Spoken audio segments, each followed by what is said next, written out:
السلام علیکم ورحمۃ اللہ وبرکاتہ۔ آج کا ہمارا سبق جو ہے اس پہ ابتدا کی صورت بنے گی، ابتدائی تلاوت درمیان صورت۔ تو اس کا حکم یہ ہے کہ تعوذ لازمی پڑھیں گے، تسمیہ میں اختیار ہے۔ سورۃ البقرہ آیت نمبر 6 سے آج کا سبق ہے۔ اعوذ باللہ من الشیطان الرجیم، بسم اللہ الرحمن الرحیم۔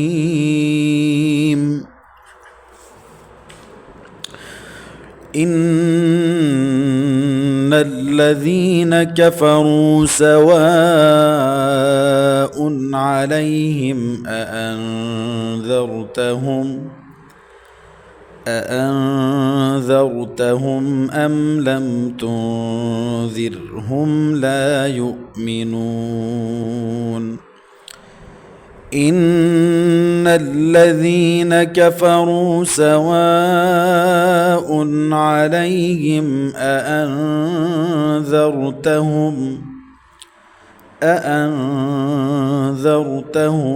أم لم تنذرهم لا يؤمنون۔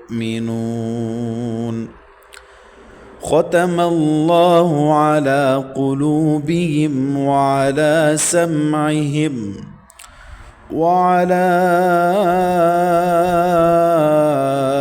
أبصارهم غشاوة ولهم عذاب عظيم۔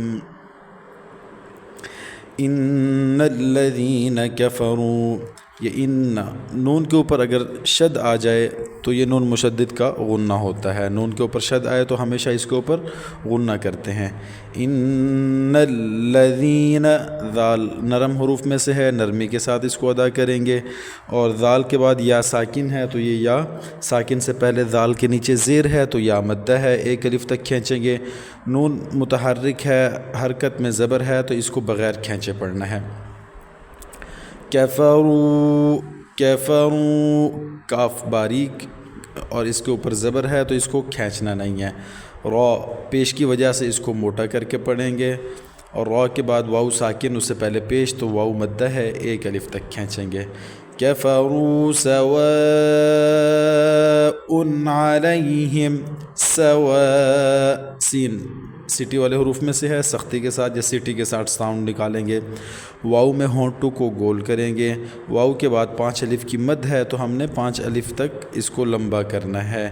اس کے بعد ان علیہم، 2 پیش کی تنوین ہے، تنوین کے بعد حروف حلقی میں سے عین آ رہا ہے تو یہاں غنہ نہیں کرنا، یہاں اظہار کرنا ہے، اور عین کو حلق کے درمیان سے ادا کریں گے۔ لام حروف طرفیہ میں سے ہے، طرف لسان سے اس کو ادا کریں گے، اور یا ساکن اس سے پہلے زبر تو یا لین، حروف لین کو لمبا نہیں کرتے۔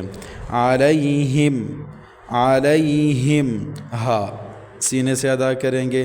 میم ساکن کے بعد حمزہ آ رہا ہے تو یہاں پر بھی اظہار ہوگا۔ علیہم أأنذرتهم، یہ 2 حمزہ آ رہے ہیں، دونوں کو تحقیق یعنی کہ صاف کر کے پڑھیں تو أأنذرتهم، تو دونوں کو تحقیق کے ساتھ بھی پڑھ سکتے ہیں، اور پہلے کو تحقیق اور دوسرے کو تسہیل کے ساتھ بھی پڑھ سکتے ہیں، یعنی کہ پہلے کو صاف کریں اور دوسرے کو تھوڑا سا کم صاف کریں، جیسے أنذرتهم، یہ دونوں طرح پڑھنا ٹھیک ہے۔ سواء علیہم أأنذرتهم، نون ساکن کے بعد ذال آ رہا ہے، ذال حروف اخفاء میں سے ہے تو ادھر اخفاء کرنا ہے۔ ذرتهم، ذال نرم حروف میں سے ہے، نرمی سے ادا کریں گے۔ را ساکن اس سے پہلے زبر ہے تو را کو پر پڑھیں گے۔ تہم، ہا کو سینے سے ادا کریں گے، اور ہم میم ساکن یہاں پر اظہار ہوگا کیونکہ آگے حمزہ آ رہا ہے۔ ام لم تنذرہم، ام ادھر بھی غنہ نہیں کرنا، لم ادھر بھی غنہ نہیں کرنا، تنذرہم ادھر اخفاء کرنا ہے کیونکہ نون ساکن کے بعد ذال حروف اخفاء میں سے ہے۔ ذرہم، را ساکن سے پہلے ذال کے نیچے زیر ہے تو را کو باریک پڑھیں گے۔ ام لم تنذرهم لا یؤمنون. لام کے بعد الف مدہ ہے، ایک الف تک کھینچیں گے. یا کے بعد حمزہ ہے تو جھٹکا دیں گے. یؤمنون نون حروف طرفیہ میں سے ہے، طرف لسان سے ادا کریں گے. نون کے بعد واو مدہ ہے، ایک الف تک کھینچیں گے اور لاسٹ میں وقف بالاسکان ہوگا. ختم اللہ علی قلوبہم وعلی سمعہم. ختم اللہ، اس کو موٹا پڑھیں گے، تا اور میم کو باریک پڑھیں گے. بعض دفعہ ہوتا ہے کہ ایک موٹا حرف آ جائے تو اس سے پہلے یہ بعد والا حرف نہ چاہتے ہوئے موٹا پڑھا جاتا ہے، تو یہ تجویدی غلطی ہے، تو اس سے بچنا ہے. جو حرف موٹا ہے اس کو موٹا کریں، جو باریک ہے اس کو باریک پڑھیں. ختم اللہ، لفظ اللہ سے پہلے میم کے اوپر زبر ہے تو لفظ اللہ کو پر پڑھیں گے. ختم اللہ علی ہا اور عین، یہ دونوں کو اپنی اپنی جگہ صاف کر کے پڑھنا ہے. علی، لام کے اوپر کھڑی زبر ہے، 1.5 الف تک کھینچیں گے. قلوبہم، قاف حروف مستعلیہ میں سے ہے، موٹا کر کے پڑھیں گے. یہاں پر واو مدہ ہے، واو ساکن سے پہلے لام کے اوپر پیش ہے تو ہم نے 1 الف تک کھینچیں گے. قلوبہم وعلیہم، یہاں اظہار کریں گے کیونکہ میم ساکن کے بعد واو ہے. وعلی، واو پہ ہونٹوں کو گول کریں گے، عین کو حلق کے درمیان سے ادا کریں گے. لام کے اوپر کھڑی زبر ہے تو 1.5 الف تک کھینچیں گے. سمعہم، سین سیٹی والے حروف میں سے سختی کے ساتھ ادا کریں گے. میم ساکن کے بعد عین ہے تو اظہار کریں گے.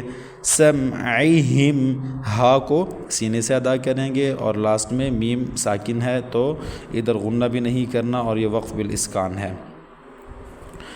وعلی ابصارہم غشاوہ. وعلی، واو ہونٹوں کو گول کر کے ادا کریں گے، واو متحرک ہے، عین کو حلق کے درمیان سے ادا کریں گے. لام کے اوپر مد ہے، 3 الف کی چھوٹی مد کو 3 الف تک کھینچتے ہیں. وعلی اب، مد کے بعد اگر حمزہ آ جائے تو مد کی مقدار اور حمزہ کو آپس میں مکس نہیں کرتے بلکہ دونوں کو الگ الگ صاف کرتے ہیں. تو الگ الگ کر کے صاف کر کے کیسے پڑھیں گے؟ وعلی ابصارہم، اب حمزہ کے بعد با ساکن ہے، با حروف قلقلہ میں سے ہے. قلقلہ کی شرائط پوری لگ رہی ہیں کہ حروف قلقلہ میں سے کوئی حرف ہو کسی لفظ کے درمیان میں ہو یا آخر میں ہو اور ساکن ہو تو قلقلہ ہوتا ہے. تو یہاں با حروف قلقلہ میں سے ہے اور لفظ کے درمیان میں بھی ہے اور ساکن بھی ہے تو قلقلہ ہوگا. قلقلہ کہتے ہیں ساؤنڈ کو ہلانا. وعلی ابصارہم، صاد موٹے حروف میں سے موٹا کر کے پڑھیں گے. الف مدہ ہے، 1 الف تک کھینچیں گے. را کے نیچے زیر ہے تو اس کو باریک پڑھیں گے. ہم، یہاں پر اظہار ہوگا، ہم ادھر اظہار ہوگا، میم ساکن کے بعد غین آ رہا ہے.